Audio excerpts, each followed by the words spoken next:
ಕಾಂಗ್ರೆಸ್ ಪಕ್ಷದ ಪಂಚ ಗ್ಯಾರಂಟಿ ಯೋಜನೆಗಳಿಂದ ಕಾರ್ಮಿಕರಿಗೆ ಸಾಕಷ್ಟು ಅನುಕೂಲವಾಗಿದೆ ಎಂದು ಐಎನ್ಟಿಯುಸಿ ಜಿಲ್ಲಾಧ್ಯಕ್ಷ ಗೋವಿಂದರಾಜು ತಿಳಿಸಿದ್ದಾರೆ. ಗುಬ್ಬಿ ಪಟ್ಟಣದ ಪ್ರವಾಸಿ ಮಂದಿರದಲ್ಲಿ ಕರ್ನಾಟಕ ಕಟ್ಟಡ ಮತ್ತು ಇತರ ನಿರ್ಮಾಣ ಕಾರ್ಮಿಕರ ಕಲ್ಯಾಣ ಮಂಡಳಿ ವತಿಯಿಂದ ಆಯೋಜಿಸಲಾಗಿದ್ದ ಸಭೆಯಲ್ಲಿ ಭಾಗವಹಿಸಿ ಮಾತನಾಡಿದ ಅವರು, ಐಎನ್ಟಿಯುಸಿ ಕಾಂಗ್ರೆಸ್ ಪಕ್ಷದ ಒಂದು ಭಾಗವಾಗಿದ್ದು ಸಕ್ರಿಯವಾಗಿ ರಾಷ್ಟ್ರವ್ಯಾಪ್ತಿಯಲ್ಲಿ ಈ ಸಂಘಟನೆ ಕಾರ್ಮಿಕರಿಗಾಗಿ ಕೆಲಸ ನಿರ್ವಹಿಸುತ್ತಿದೆ. ನಾವುಗಳು ಕಾಂಗ್ರೆಸ್ ಪಕ್ಷದೊಡನೆ ಸಂಘಟನೆ ಮಾಡುವ ಮೂಲಕ ಕಾಂಗ್ರೆಸ್ ಪಕ್ಷಕ್ಕೆ ಬೆಂಬಲ ಸೂಚಿಸಿದ್ದೇವೆ. ಈ ಸಂಘಟನೆಯು ಕಾರ್ಮಿಕರಿಗೆ ಸಾಕಷ್ಟು ರೀತಿಯ ಅನುಕೂಲವನ್ನ ಮಾಡಿಕೊಡುತ್ತಿದ್ದು, ಇದರ ಸೌಲಭ್ಯವನ್ನ ಪಡೆದುಕೊಳ್ಳಲು ಕಾರ್ಮಿಕರು ಮುಂದಾಗಬೇಕು. ಕಲ್ಯಾಣ ಕಾರ್ಯಕ್ರಮವನ್ನ ಸರ್ಕಾರ ಜಾರಿಗೆ ತಂದದ್ದು ಕಾಂಗ್ರೆಸ್ ಸರ್ಕಾರ ಹೊರತುಪಡಿಸಿ ಬೇರೆ ಯಾವುದೇ ಸರ್ಕಾರವು ಕಾರ್ಮಿಕರಿಗೆ ಸೌಲಭ್ಯಗಳನ್ನ ನೀಡಿರುವುದಿಲ್ಲ. ಮುಂಬರುವ ದಿನಗಳಲ್ಲಿ ನಾವು ಸಂಘಟನೆಯ ಮೂಲಕ ಕಾಂಗ್ರೆಸ್ ಪಕ್ಷಕ್ಕೆ ಬೆಂಬಲ ನೀಡಬೇಕಿದೆ ಎಂದು ಮನವಿ ಮಾಡಿದರು.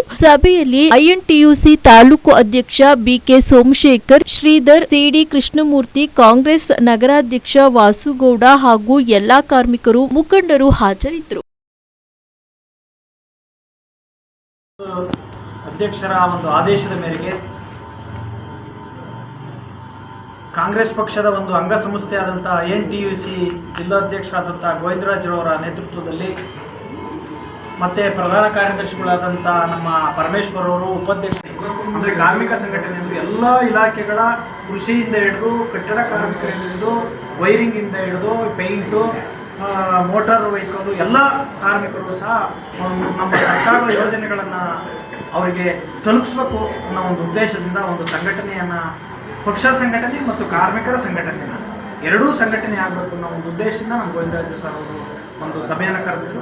ಆ ಸಭೆಗೆ ನಾನು ಹಾಜರಿದ್ದು ಮುಂದೆ ನಮ್ಮ ಸರ್ಕಾರದ ಸವಲತ್ತುಗಳನ್ನು ಎಲ್ಲರೂ ಕಾರ್ಮಿಕರು ಉಪಯೋಗಿಸಬೇಕು ಮತ್ತು 5 ಗ್ಯಾರಂಟಿಗಳನ್ನು ಸಹ ಎಲ್ಲ ಉಪಯೋಗಿಸಬೇಕು.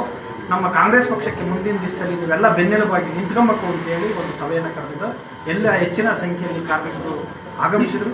ಸಭೆ ಯಶಸ್ವಿಯಾಗಿದೆ. ಅವರೆಲ್ಲರಿಗೂ ಸಹ ಧನ್ಯವಾದಗಳನ್ನು ಅರ್ಪಿಸ್ತೇವೆ. ಪಟ್ಟಣದಲ್ಲಿ ಪ್ರವಾಸಿ ಮಂದಿರದಲ್ಲಿ ಇವತ್ತು ಐಎನ್ಟಿಸಿ ವತಿಯಿಂದ ಕಾರ್ಮಿಕರ ಸಭೆಯನ್ನು ಕರೆದಿದ್ದೀವಿ. ನಮ್ಮ ಜಿಲ್ಲಾ ಗುಬ್ಬಿ ಬ್ಲಾಕ್ ಅಧ್ಯಕ್ಷರಾದಂಥ ನಮ್ಮ ವೆಂಕಟೇಶ್ ಅಣ್ಣರ ಮುಖಂಡತ್ವದಲ್ಲಿ ಮತ್ತು ಸೋಮಶೇಖರ್ ಅವರ ಅಧ್ಯಕ್ಷತೆಯಲ್ಲಿ ಇವತ್ತು ಗುಬ್ಬಿ ಪಟ್ಟಣದೊಳಗೆ ವಿವಿಧ ಕಟ್ಟಡ ಕಾರ್ಮಿಕರು, ಮೋಟಾರು ಸಾರಿಗೆ ಕಾರ್ಮಿಕರು, ವಿವಿಧ ಕೃಷಿ ಕಾರ್ಮಿಕರು ಮುಂತಾದವರು ಹೆಚ್ಚಿನ ಸಂಖ್ಯೆಯಲ್ಲಿ ಭಾಗವಹಿಸಿದ್ದು ಇವತ್ತು ನಮಗೆ ಸಂತೋಷದ ವಿಷಯ ಆಗಿದೆ. ಅದೇ ರೀತಿ ಸರ್ಕಾರದಿಂದ ಪಡುವಂಥ